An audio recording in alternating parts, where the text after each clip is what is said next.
What are some common scams in Vietnam and how to avoid them when you get here? First of all, when you're meeting people online, sometimes they may invite you to a bar in which they're associated with, and they're gonna bring a friend, eventually rack up the bill, and you're gonna be the one on the hook at the end of the night. Typically, it's gonna be a bar with shisha, food, alcohol, the whole 9 yards.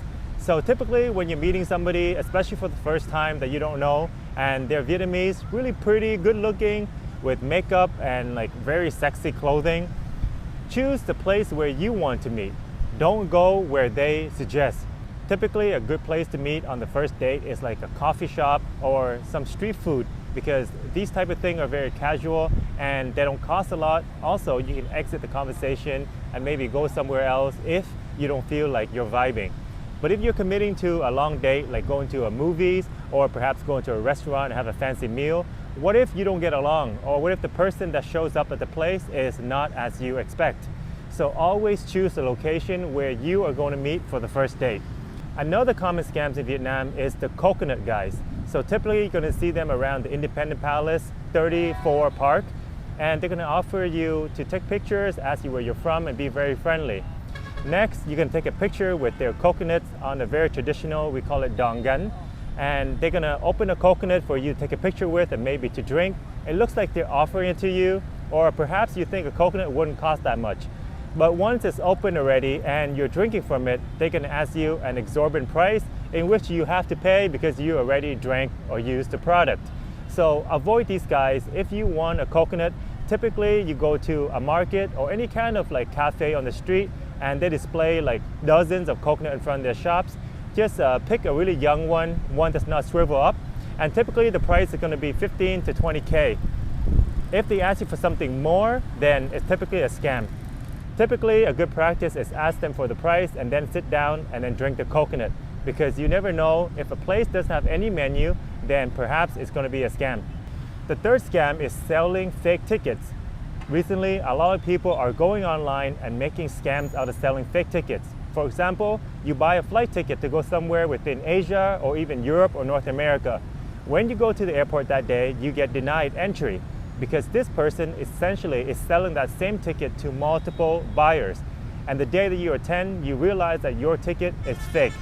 And this happens not only in Vietnam, but in many other countries, including Canada, where I'm from. My brother actually got scammed by this very thing. He goes to an agency. This guy has built over years of trust with community, and then one day he make a huge rack selling hundreds and hundreds of tickets, bagging in tens of thousands of dollars, and then he flees the city. So be very careful. Buy from a very well-recognized distributor. Go to Google Flight or some big website or even a well-known agency, because you never know when these people are going to make a run for your money. Typically, if you pay by your Visa card, it's also safer because it's harder to get your cash back or to track it. But if you're purchasing by a Visa or MasterCard, you can also call the company and report a scam and get your money back that way. Another type of ticket scam is concert or raves. Recently, there's a Taylor Swift concert in Australia, and people have been selling hundreds of tickets online that are fake. And these people, usually teenagers and young adults, they're purchasing these tickets, they're flying to Australia and then get denied into the concert because these people are selling fake tickets or real one, again, to many people. So essentially only one person can get in with that ticket. So if something is too good to be true, if the price is kind of cheap for the market, then really question it and question the source that you're getting it from. Because online is so easy to reach a large amount of people, then all these scammers are trying to target all these naive people online to sell tickets, especially because they don't have a physical location where you can find them. You don't know their face or anything like that. So they can just use a fake account, a fake address, a phone number, and then erase everything and run away with your money. Number 4 is bar girls. Typically, if you go to Thailand, there are a lot of girls that would try to get you into the bar, like go-go and dance bars. You sit and have a drink and then pay for a drink for them to sit down and talk to you. But in Vietnam, typically when they call you in, you don't ask for the price, then you don't know what the drinks are going to be.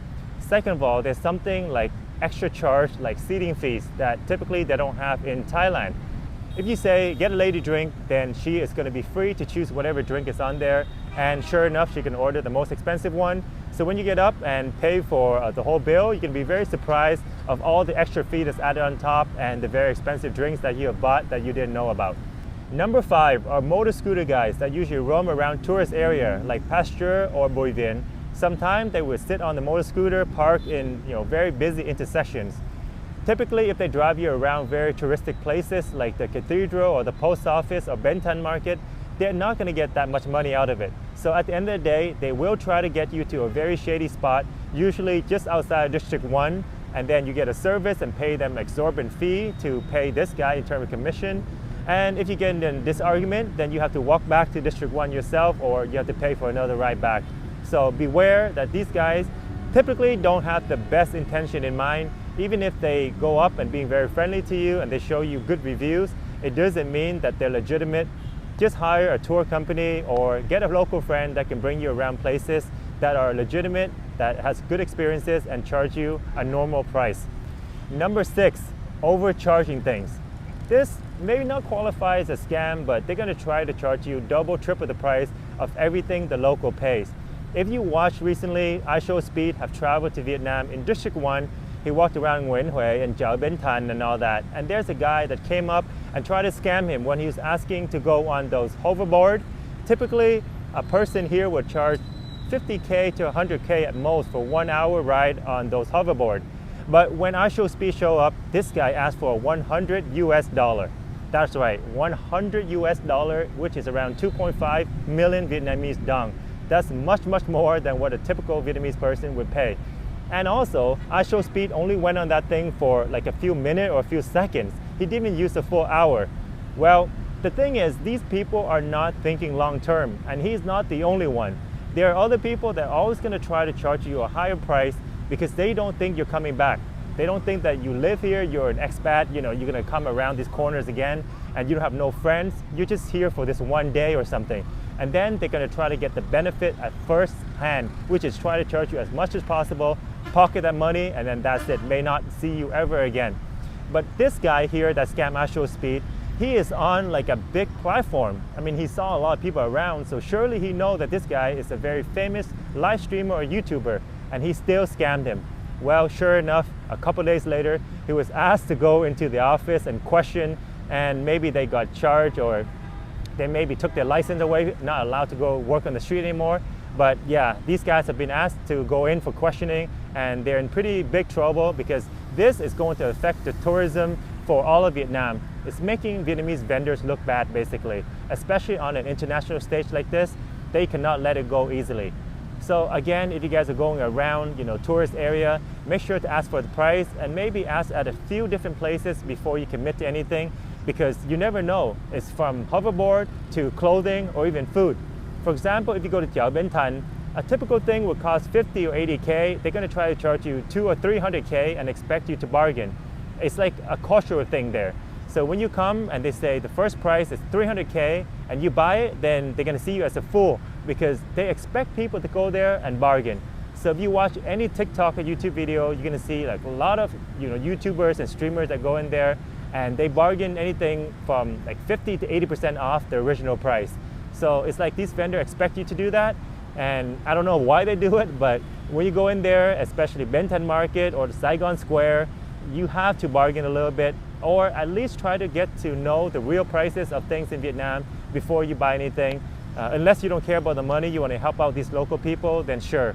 But the other thing is, like, if you go to regular shops and you're trying to find some food to eat, if the shops don't have any menu with prices on it, with just pictures and things like that, then make sure to ask for the price before you buy it. Because a menu without pricing is very shady, and this should be like a red flag for a scam. If you order food, you finish eating it, then whatever the price is, you have to pay. Typically, they'll ask you for 50 or 100K more. It's nothing too much, but the feeling of getting scammed is not so good, so always ask for the price before you order and eat or drink anything.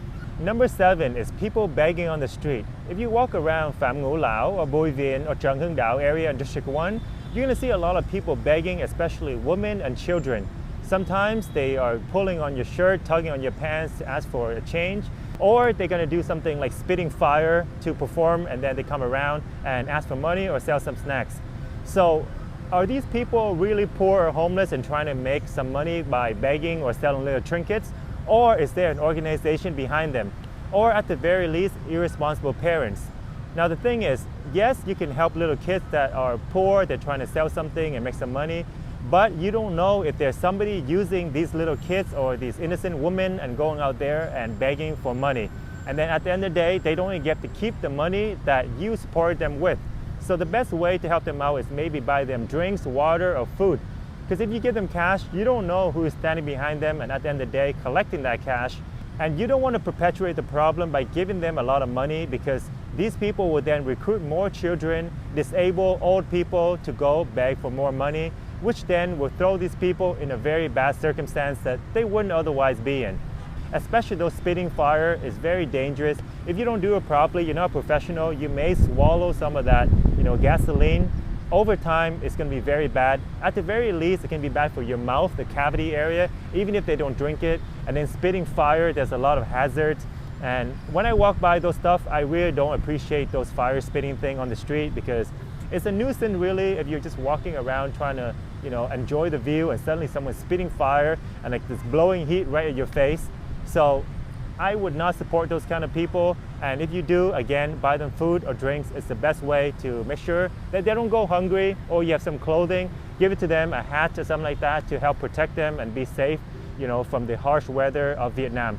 But giving them cash is not the best deal. Number 8 is the motorcycle scam. Basically, when you come here to Vietnam, maybe you have an international license, maybe you don't, I don't know, but you go to a place and you try to rent a scooter to drive around and experience the Vietnamese life, or maybe go further out of town and experience something new. And then you give them your passport and they give you a motorbike. And then they're gonna call a friend or accomplice to then rob the bike that you rented and ask you for a very high price to pay for the stolen bike.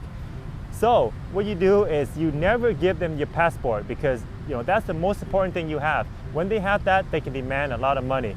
And some people are quite skilled. If they want, within a few seconds, they can take your motor scooter. Be very careful about renting these things. Go to reputable places with good reviews, and don't give them your passport, maybe a photocopy of it or some other ID, or even opt to put down a cash deposit if they accept that instead of your actual passport. Because besides from stealing your bike and demanding you for high money, they can also put them some fake damages, like some broken or scratch things on the vehicle, and at the end they can ask you to pay for it.